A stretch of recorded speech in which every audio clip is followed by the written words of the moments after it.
Good morning students. आज हम लोग क्लास 10 की फिर से साइंस पढ़ने वाले हैं। साइंस में हम लोग लेसन 2 पढ़ रहे थे।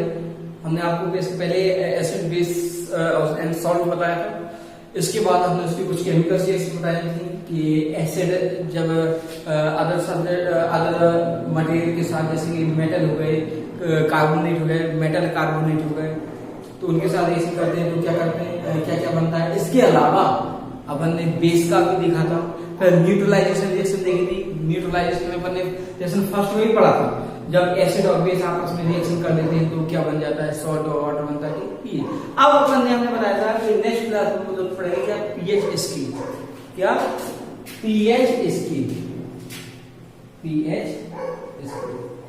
पीएच स्केल एक ऐसी स्केल है जिससे हमें किसी भी सब्सटेंस की एसिड और बेस का पता चलता है। मतलब वो सब्सटेंस, वो मटेरियल अपना एसिड है या बेस है, इसके बारे में पता चलता है।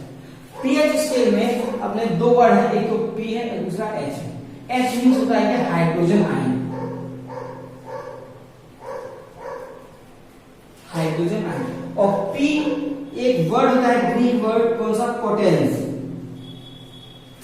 पी अंग्रेजी का जो ग्रीक वर्ड है क्या? पोटेंस। पोटेंस से बना है, जिसका मीन क्या होता है? जिसका मीन होता है क्या? पावर। क्या होता है? पावर। पीएच। अब यहां से ये क्लियर होता है, power of hydrogen ion. Power of hydrogen ion, ये पीएच होता है। तो इसमें देखें, जो पीएच स्केल होती है, पीएच स्केल हमें क्या बताता है? एसिड और बेस के बारे में बताते हैं। क्या? एसिड और बेस के बारे में बताते हैं। अब ये जो स्केल होती है इस तरीके से होती है। इसके बीच में हमेशा 7 होता है और 1 to 14 तक इसमें काउंटिंग होती है। 1 2 3 4 5 6 7 8 9 10 11 12 13 और 14, इस तरीके से ये काउंटिंग होती है। अब जो बीच में 7 होता है, ये क्या होता है? अपना न्यूट्रल होता है। क्या होता है? न्यूट्रल। मतलब अगर कोई ऑब्जेक्ट कोई भी अपना मटेरियल है या अपना मेटल है, उसमें पीएच स्केल पे इसको डालते हैं या उसका टेस्ट करते हैं पीएच स्केल पे, तो अगर जैसे वो 7 पे आता है तो वो न्यूट्रल कहलाएगा। क्या कहलाएगा? न्यूट्रल। क्या कहलाएगा? न्यूट्रल कहलाएगा। न्यूट्रल कहलाएगा। तो अब इसमें देखें, इस साइड होती है क्या? Acid, base. तो एक चीज ध्यान रखें, ये क्या है? न्यूट्रल। अब 7 से इस साइड जैसे अपनी डिस्टेंस बढ़ती जाएगी, वो सब्जेक्ट या वो मटेरियल अपना वैसा ही क्या? एसिड होता जाएगा। क्या होता जाएगा? एसिड। मतलब अगर 6 है तो वो क्या कहलाएगा? एसिड। 5 हुआ तो और ज्यादा एसिड, 4 हुआ तो और ज्यादा, 3 हुआ तो और ज्यादा, 2 हुआ तो और ज्यादा, और 1 हुआ तो और ज्यादा एसिड होगा। कैसा होगा? और ज्यादा एसिड होगा। मतलब ये इंक्रीज होगा 6 to 1, 6 5 4 3 2 1, ऐसे काउंटिंग करते जाएंगे और ये इंक्रीज होता जाएगा। मतलब इसकी एसिडिटी इसकी क्या? बढ़ती जाएगी। मतलब सीधा सीधा ये है 1 से लेके 6.9 तक देखा जाए तो ये सभी सब्सटेंस कैसे होंगे? एसिड होंगे। और 7.1 से लेके 14 तक ये सभी सब्सटेंस कैसे होते जाएंगे? बेस होते जाएंगे और इंक्रीज होता जाएगा। मतलब उसका बेस मटेरियल है, टेस्ट बेस है या बेस एसिडिटी और बेसिक है, ये इंक्रीज होते जाएंगे। एक बार फिर से देखें, अपना क्या है? जो पीएच स्केल होती है, पीएच स्केल में 1 से लेके 14 तक काउंटिंग होती है। जो 7 होता है, 7 न्यूट्रल होता है। मतलब कोई भी हम लोग सॉल्यूशन या कोई भी सब्सटेंस हम लोग डालते हैं और उसका पीएच स्केल में 7 का मतलब आता है, उसका रीडिंग 7 आती है, तो अपन समझ जाएंगे वो क्या है? न्यूट्रल है। और 7 से कम होती है, मतलब 1 से लेके 6.9, ठीक है, इतना आता है तो वो क्या कहलाएगा? एसिड कहलाएगा।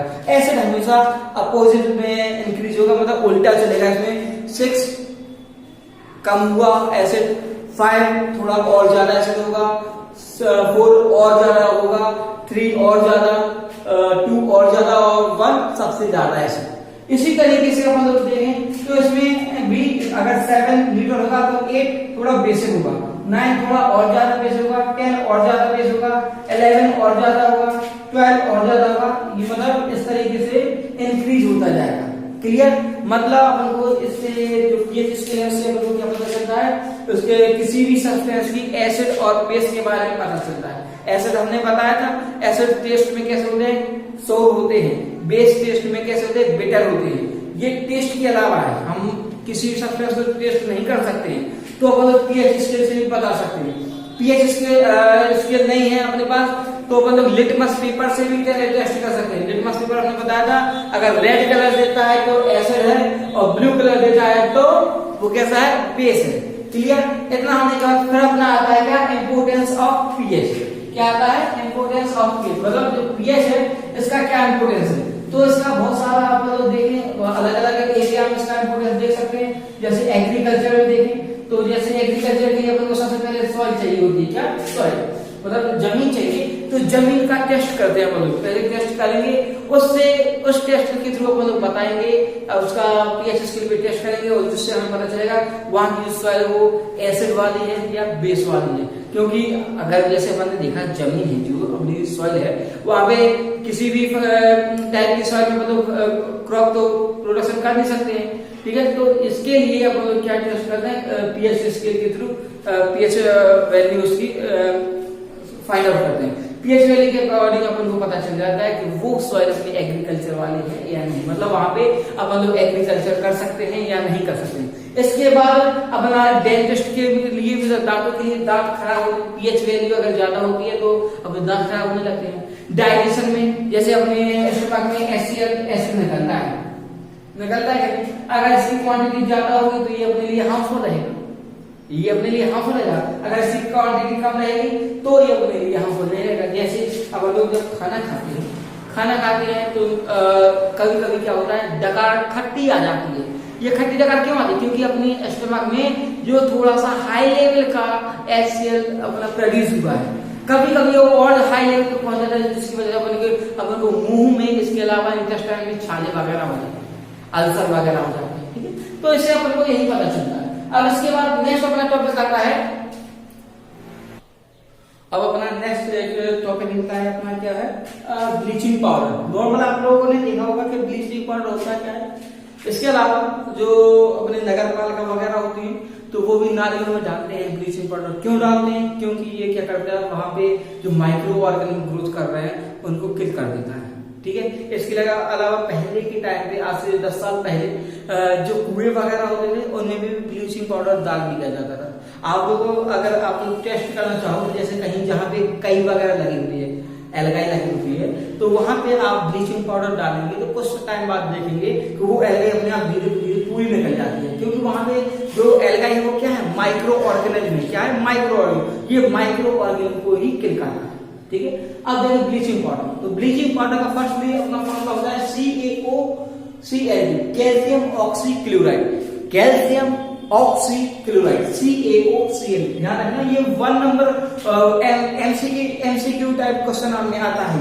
What is the formula of bleaching powder, CaOCl। अब ये बनता कैसे, जस्ट कैल्शियम हाइड्रोक्साइड की रिएक्शन मतलब क्लोरीन के साथ करवाते हैं, कैल्शियम हाइड्रोक्साइड CaOH का होल कर, इसकी रिएक्शन Cl क्लोरीन के साथ करवाएंगे तो क्या बनेगा, CaOCl। क्या बनेगा, CaOCl। जिसको क्या बोल रहे थे, मतलब ब्लीचिंग पाउडर, और प्लस वाटर अपना अलग हो जाएगा। क्लियर, वाटर अपना अलग हो जाएगा। यहाँ पे ये क्या बन गया, ब्लीचिंग पाउडर। तो ब्लीचिंग पाउडर किसमें आते हैं, when calcium hydroxide reacted with chlorine then produce calcium oxychloride which is called bleaching powder and the water is reduced, बाहर निकल जाता है, ठीक है। अब इसका यूज देखें तो हमने अभी बताया माइक्रो ऑर्गेनिज्म को किल करने में इसका यूज किया जाता है। इसके अलावा जो बड़ी बड़ी लॉन्ड्रियां होती हैं, जो जहाँ पे कपड़े वगैरह वॉश किए जाते हैं, तो वहां पे भी इसमें ब्लीचिंग पाउडर का यूज किया जाता है, ठीक है। तो ये इनके यूज हो जाते हैं। इसके बाद आता है क्या, बेकिंग सोडा। बेकिंग सोडा जिसका फॉर्मूला क्या है, NaHCO3, NaHCO3। हाँ, तो हम क्या बता रहे थे, बेकिंग सोडा। बेकिंग सोडा को हम लोग खाने का सोडा कहते हैं। क्या, खाने का सोडा। अभी देखो रक्षाबंधन आने वाला है, घर पे मिठाइयां वगैरह बनेंगी, रसगुल्ले बनेंगे, रसगुल्ले में क्या बता रहे हैं, बेकिंग सोडा ही बनता है। इसके अलावा बहुत सारे फूड मटेरियल होते हैं जिनमें क्या बेकिंग सोडा या खाने का सोडा डलता है, ठीक है। अब लोग देखिए इसका फॉर्मूला क्या होता है, NaHCO3। सोडियम बाइकार्बोनेट, या Na सोडियम, H हाइड्रोजन और CO3 carbonate, sodium hydrogen carbonate भी कहते हैं इसको। क्या कहते हैं? Sodium hydrogen carbonate. अब इसकी ये बनता कैसे है ये देखें मतलब, तो जब मतलब सोडियम क्लोराइड की रिएक्शन के साथ मतलब वाटर, कार्बन डाइऑक्साइड और अमोनिया NH3 अमोनिया, इन सभी आपस में रिएक्शन करवाते हैं तो NH4Cl ammonium chloride, NH3 ammonia, NH4 ammonium और साथ में chlorine ammonium chloride, ammonium chloride plus NaHCO3 sodium bicarbonate या सोडियम हाइड्रोजन कार्बोनेट, ये बन जाता है। तो हम लोग क्या कहेंगे? When sodium chloride and water and CO2 and NH3 are mixed with each other and produced by sodium bicarbonate and ammonium chloride, ठीक है। अब NaCO3 क्या होता है अपना? वो बेकिंग सोडा होता है। क्या होता है? बेकिंग सोडा या खाने का सोडा। अब इसमें देखें हम लोग एक चीज और देखें, जब सोडियम बाइकार्बोनेट की रिएक्शन, जब सोडियम बाइकार्बोनेट को रिएक्ट करें मतलब उसको हीट करेंगे, गर्म करेंगे, तो ये सोडियम बाइकार्बोनेट डिकम्पोज हो जाएगा और सोडियम कार्बोनेट में बदल जाएगा। इसमें सोडियम कार्बोनेट प्लस इसमें CO2 गैस प्रोड्यूस हो जाएगी, बाहर निकल जाएगी और प्लस वाटर अपना अलग हो जाएगा। ये क्या कहलाता है? Sodium carbonate Na2CO3। आप लोगों ने सुना हो।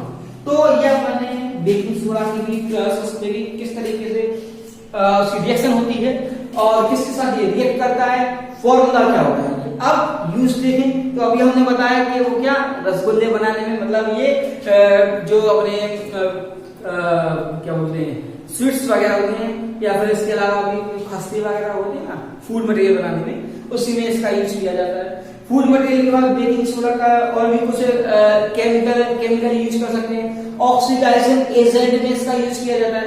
ऑक्सीडाइजिंग एजेंट मतलब ये वो होते हैं जब मतलब कोई रिएक्शन करवाते हैं ना, तो रिएक्शन करवाने में कुछ एक स्पेशल टाइप के एजेंट वगैरह होते हैं जो उस रिएक्शन को स्लो फास्ट वगैरह कर देते हैं, उसमें इसका यूज किया जाता है। तो ये अपना ब्लीचिंग पाउडर वॉश अपना बेकिंग सोडा कंप्लीट हो जाता है। अब नेक्स्ट अपना रहेगा क्या? Washing soda. Washing soda, washing powder Nirma, detergent किया निर्मा, वही वाला अपना है।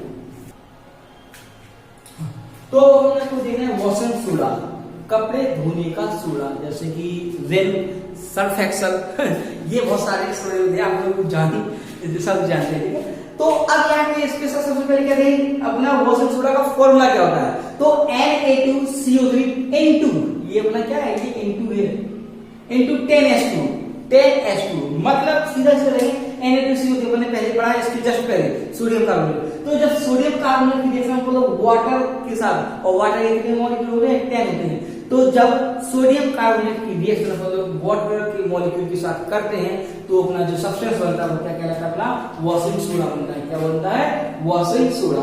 Na2CO3 sodium carbonate plus 10H2, या आपस में आपको मिल जाएगा, क्या मिल जाएगा?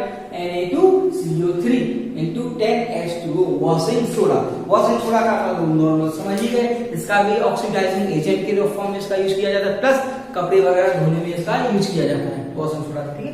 अब आता है प्लास्टर ऑफ पेरिस, जिसको अपन लोग पॉप कहते हैं या POP। इसका पहले यूज बता दें क्या होता है। प्लास्टर ऑफ पेरिस का यूज अपन लोग सीलिंग वगैरह बनाने में करते हैं, कुछ गुलदस्ते वगैरह आते हैं मार्केट में, वो उसमें बनाने में, और कभी कभी जब फ्रैक्चर वगैरह हो जाता है तो प्लास्टर चढ़ता है अपना, उसमें भी इसका यूज किया जाता है। ये क्या है? POP, plaster of Paris. General इसका फॉर्मूला क्या होता है? CaSO4 into half H2। ये H2 ये हमने हाफ कर दिया तो क्या? हाफ H2, मतलब इसका फॉर्मूला क्या है? CaSO4 into half H2। अब प्लास्टर ऑफ पेरिस की रिएक्शन को लोग वाटर मॉलिक्यूल के साथ करते हैं। Plaster of Paris CaSO4 into half H2, CaSO4 into half H2 plus अब मतलब 1.5 H2। जब आपस में इनकी रिएक्शन करेंगे तो क्या मिलेगा? CaSO4 into 2H2। देखो 1.5 प्लस हाफ कितना हो जाएगा? 1.5 और आधा कितना? 2, मतलब 1.5 and half 2। तो यहाँ पे CaSO4 into 2H2, ये क्या कहलाता है? जिप्सम कहलाता है। क्या कहलाता है? जिप्सम, ठीक है। तो अब अपना ये टॉपिक अपना कंप्लीट होता है, इस लेसन में कंप्लीट होता है। अब आपको एक बार और रीड करना पड़ेगा, इससे कुछ केमिकल रिएक्शन भी देखनी पड़ेगी, जिससे आपको अगर थोड़ी सी डाउट है तो वो भी क्लियर हो जाएंगे, क्लियर। तो ये अपना लेसन 2 अपना आज कंप्लीट होता है। अब नेक्स्ट क्लास में अपना नेक्स्ट टॉपिक, नेक्स्ट चैप्टर, नया चैप्टर रहेगा, वो हम लोग देखेंगे। हो सकता है अगर आपको कोई इसमें डाउट हो तो आप एक बार रीड करें लेसन और ये वीडियो देखें तो आपको कंप्लीट हो जाएगा। ठीक है, थैंक यू।